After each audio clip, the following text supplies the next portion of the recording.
আছি জামালপুরের পার্শ্ববর্তী সিরাজগঞ্জের গুয়াখরা গ্রামে। এখানের একটি ঐতিহ্যবাহী খাবার, তার নাম হচ্ছে মিল্লি ভাত বা পিঠালি। এখন আমি জানি আমার মুখে এই মিল্লির নাম শুনে আপনাদের মনে প্রশ্ন জেগেছে এটা কিভাবে তৈরি করতে হয়। সেটা দেখতে হলে কিন্তু এবং জানতে হলে আমার সাথে আপনাদের থাকতে হবে।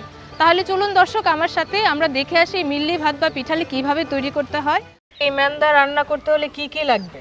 কি কি আদা লাগবে, রসুন লাগবে, পেঁয়াজ লাগবে, কাঁচামরিচ লাগবে, তারপরে এই সাদা গোটা লাগবে, জিরা, তেল আর লবণ। আর এখানে যে মাংস দেখতে পাচ্ছি, মাংস এটা 5 কি কেজি গরুর মাংস? গরুর মাংস। এই মেন্দা কি শুধু গরুর মাংস দিয়ে হয়? হ্যাঁ, সব মাংস দিয়ে হয়, হাঁস মুরগি সবকিছু দিয়ে? সব সব থেকে মজা লাগে কোন মাংস দিয়ে খেতে? গরুর মাংসটাই গরুর মজা মাংস বেশি। দিয়ে না? গরুর মাংস। এখন কি তারপরে করতে হবে? পেঁয়াজ দাও। পেঁয়াজ দিতে হবে না? হ্যাঁ হ্যাঁ, লাবলু পেঁয়াজ না দিও। আচ্ছা,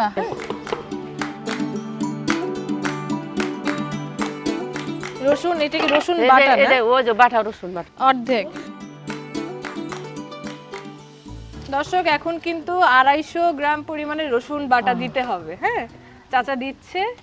আর লাগবে না চাচা? আর লাগবে না। এখন কি লাগবে? এখন আর আদা ওই যে আদা কি সবটা লাগবে এখানে? কতটুকু পরিমাণে আদা? 250 আর কি লাগবে? হ্যাঁ, হলুদ কতটুকু পরিমাণে? সবটা লাগবে? সবটা লাগবে। অর্ধেক আমি দিয়ে দিব। সজের গুঁড়া, এটা ধনিয়ার গুঁড়া করে কয়। এই যে দিলাম 1 চামচ। হ্যাঁ, আর হাফ চামচ হয়েছে, ঠিক আছে? আচ্ছা, এটা রাখি। এখন আপনি লাল দেন। এখন কি দিবেন? এখন এটা মিঠা সস করে কয়। মিটার সস 1 চামচের মতো দিলে হবে? হ্যাঁ, 1 চামচ দিলে হবে। আচ্ছা, এখন দিব কি? মরিচের গুঁড়া। গুঁড়া। এটা এখন কি পরিমাণে দিতে হবে?